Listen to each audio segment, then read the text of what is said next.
बिल्लो रानी का हो तो अभी जान ले तू, बिल्लो रानी का हो तो अभी जान ले तू, बिल्लो रानी का हो तो अभी जान ले तू।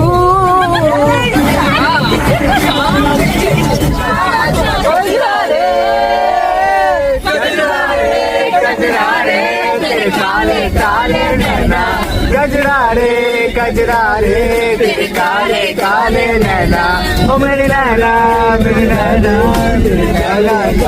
नैना, गजरा रे तेरे काले काले नैना,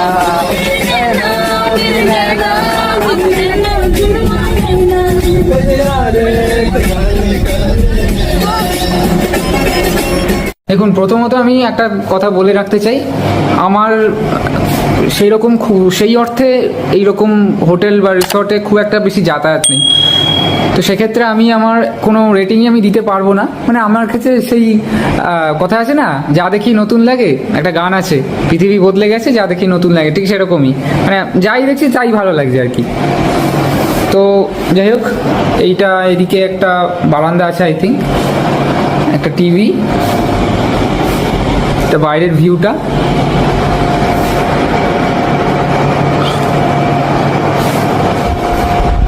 এই সোফা আর এসিটা কোথায়? আচ্ছা, এটা হচ্ছে এসিটা।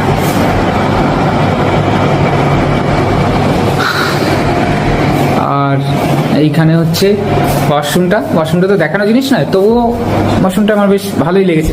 তো সানসিটি রিসর্টের যে রুমগুলো, এগুলোর ভাড়া অ্যাপ্রক্সিমেটলি 2.5 থেকে 4-এর মধ্যে। মানে এটা ডিপেন্ড করে আপনি কত আগে এটা বুক করবেন। মানে ধরুন আপনি একদম সেই রেলের তৎকালের মতো আপনি যদি একদম এমার্জেন্সিতে বুক করেন, মানে খুব তাড়াতাড়ি, তাহলে আপনি খুব একটা ডিসকাউন্ট পাবেন না। বাট আপনি যদি আরেকটু আগে করেন তাহলে আরেকটু কম পাবেন, তার আগে করলে তার একটু কম পাবেন, এইরকম আর কি। আর রুমটা তো দেখে নিলেন কিরকম এনভায়রনমেন্ট, বাকিগুলো আস্তে আস্তে দেখাবো। রুম থেকে বাইরে বেরিয়ে আপনি দেখতে পাবেন যে একদম সি বিচের সামনে এই রিসর্টটা রয়েছে। প্রসঙ্গত বলে রাখি, এই সানসিটি রিসর্টটা রোজ ভ্যালির ছিল। রোজ ভ্যালির পার্ক প্রাইম, মানে রোজ ভ্যালির রিসর্টের যে ব্যবসাটা ছিল তার মধ্যে হোটেল ক্রোম বলে একটা হোটেল ছিল। ক্রোম হোটেলটা ছিল যেটা রোজ ভ্যালির পর অন্য কেউ অ্যাকোয়ার করে নেয়, ঠিক সেরকমই এটাও সেল হয়ে যায় আর কি। তো জিনিসপত্র ভালোই বানিয়েছিল, এটার কর্মফলের দায় চলে গেল। যাই হোক, সেটা অন্য প্রসঙ্গ। একটু মানে যতটা আর কি দীঘার দিকে যখন আসবে, মানে দীঘার যে মেন সেকশনটা যখন স্টার্ট হচ্ছে, তখন রাস্তাটা একটু ন্যারো হয়ে যাবে। আপনারা যদি বাসে করে আসেন, বাস কিন্তু ভেতরে ঢোকাবেন, কারণ আমি এখানে ফার্স্ট টাইম এসেছি, বাস কিন্তু ভিতরে ঢুকছে না দেখলাম। যদি আপনি নিজের দায়িত্বে আসেন তাহলে গাড়ি ঢুকবে, বাট রাস্তা কিন্তু খুব সরু। এই হচ্ছে ব্যাপার। এরপরের সি বিচের ভিউটা দেখা হবে।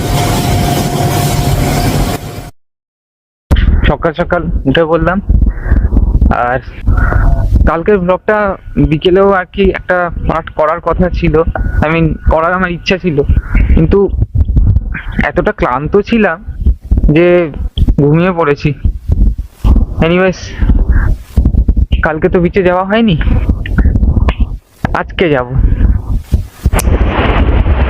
চলে এলাম বিচে, ঘুরিয়ে দেখা এবার। আহা হা, কি সুন্দর, কি অপূর্ব।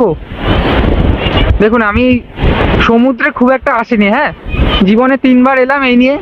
2007 সালে পুরীতে গেছিলাম, 11তে দীঘা, আর এইবার 2025 সালে। মানে অন্তত 14 বছর পর এইখানে মন্দারমণিতে এলাম, মানে সমুদ্র দেখতে এলাম আর কি বেসিক্যালি। তা এত বছর পর সমুদ্রে এলাম, একটু অন্যরকমই লাগছে। আই মিন সমুদ্রের কনসেপ্টটা আস্তে আস্তে ক্ষীণ হচ্ছিল আমার কাছে। বেশ আবার দেখতে পেলাম, যেহেতু আমি দুবারই শীতকালেই এসেছিলাম। 2007 সালে যখন এসেছিলাম তখন ডিসেম্বরের 27 তারিখে এসেছিলাম, আর 28 তারিখ, আর 11টা মনে নেই, বাট আমরা জানুয়ারি মাসে এসেছিলাম, এইটুকু আমার মনে আছে। তো যাই হোক, দুটোই একদম পড়ন্ত শীতকাল, পড়ন্ত কি একদম পিক শীতকাল।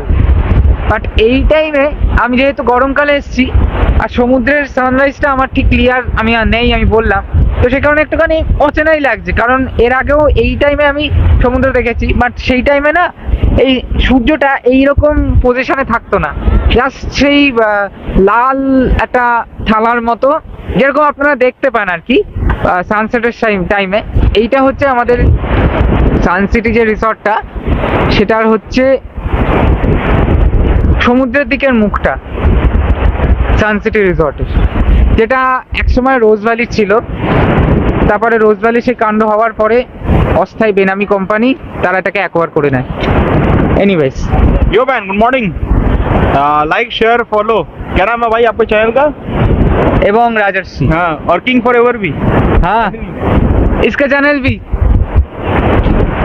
যাই হোক, ফ্রিতে প্রমোশন হয়ে গেল।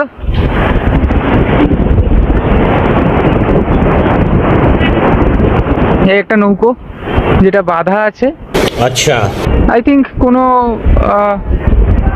মাছ টাছ ধরার ক্ষেত্রে কাজে লাগতে পারে।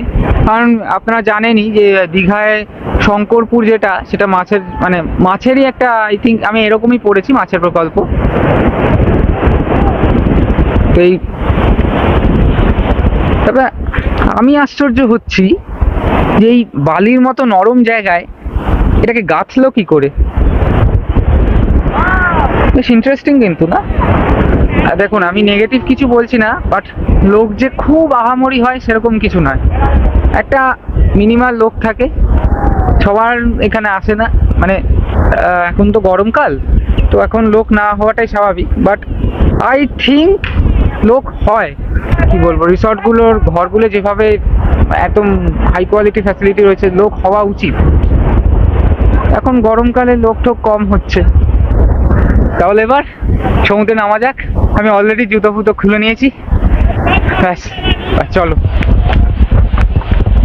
তবে রোদের থেকে একটু বেঁচে থাকতে হবে।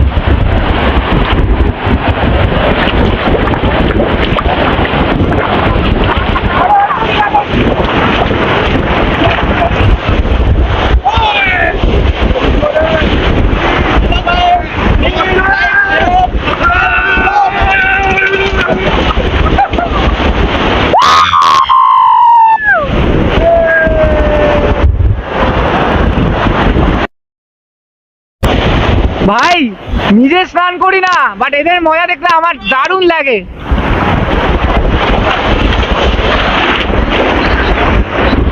ছোটবেলায় আমিও সমুদ্রে এসেছি, বাট কি বলুন তো, এবারের সমুদ্রে আসাটা একটু ডিফারেন্ট। কারণ দেখুন, যতবারই ছোটবেলা আসি না কেন, আমার কাছে স্মৃতি অতটা স্পষ্ট নয়। মানে দেখুন, মা বাবার সঙ্গে থাকে তো, আর মা বাবা থাকলে বাচ্চা কাচ্চারা তাদেরকে আগলে রাখে, আর সেই জন্য আমি সমুদ্রে স্নান করলেও এইভাবে যেই ফিলটা এখন পাচ্ছি, সেই ফিলটা আমি তখন পাইনি, আর সেটা এখন পাচ্ছি। এইভাবে যে ওয়েভগুলো আসছে। तो ये तेरा इंट्रोडक्शन दे दे। हेलो भाई, उसका भी मन है। आज आए हैं मंदारमनी में, बहुत ही अच्छा लग रहा है। यहाँ का व्यू और यहाँ का वेब एकदम बेस्ट, दीघा से बहुत ही अच्छा है। आप लोग भी आइए मंदारमनी में और एंजॉय करिए, अलग ही वाइब है, अलग ही वाइब है। और ये मेरा फ्रेंड राजश्री है, इसका चैनल को लाइक, सब्सक्राइब और शेयर जरूर करिएगा, ठीक है? अरे भाई, দুটো পেট প্রমোশন। ভাবনা চিন্তার কিছু নেই, যদি আপনি দীঘাতে থাকেন এই বীজ ধরেই চলে আসবেন ভাই। অত কি, পা আছে, পাটা কাজে লাগান, বীজ ধরে সোজা বরাবর হেঁটে আসুন। আই মিন, আমি তো অ্যাকচুয়ালি ভুলে গেছি। চুপ, বিলকুল চুপ। যদি ওইদিকে হয় ঠিক আছে, যদি এদিকে হয় তবুও ঠিক আছে।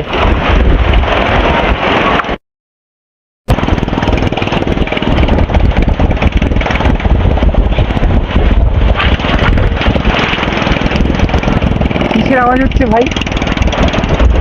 এটা কি ভাই? এটা তো আমি টিভিতে দেখেছি।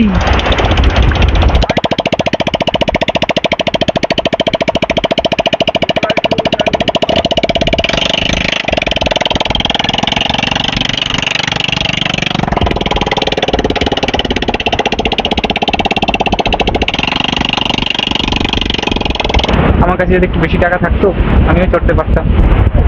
প্যান্ট ভিজে পুরো চুপচুপে হয়ে গেছে। যতক্ষণ আছি এবার প্যান্টটা শুকোনোয় কাজে লাগাবো। এছাড়া ঘোড়া আছে, দেখতে পারেন। ওই ওই যে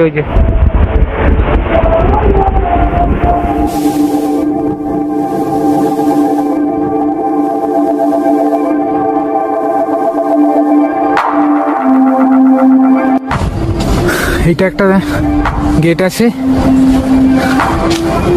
যেটা বন্ধই থাকে, ওটাই মেন গেট আর কি, যেটা দিয়ে আমরা গেলাম সেটাই মেন গেট। এটা দিয়ে এখন প্রস্থান করছি।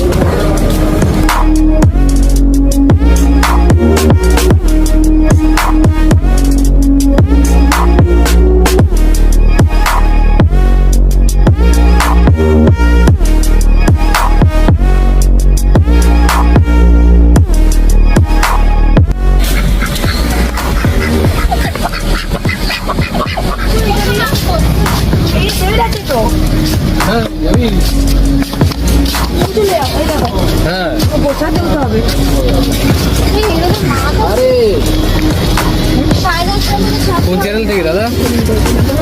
এবং রাজস্বী থেকে সাবস্ক্রাইব করে দেবেন। এই কি যাওনি?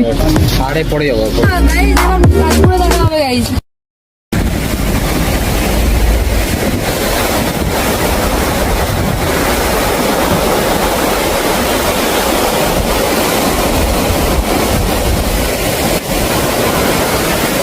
চলে এলাম তাজপুরে। যেহেতু তাজপুরে আসার কথা ছিল সেক্ষেত্রে এখানে এলাম এবং এখানে ভিডিওটা এন্ড করলাম। ভিডিও ভালো লাগলে অবশ্যই লাইক করবেন, কমেন্ট করে জানাবেন যে আপনার প্রিয় মুহূর্ত কোনটা ছিল, যেমন ঘরগুলো এবং সমস্ত ভিউগুলো কেমন ছিল। আর কি বলতাম, চ্যানেলটা সাবস্ক্রাইব করবেন। এটাই, দেখা হচ্ছে পরের ভিডিও।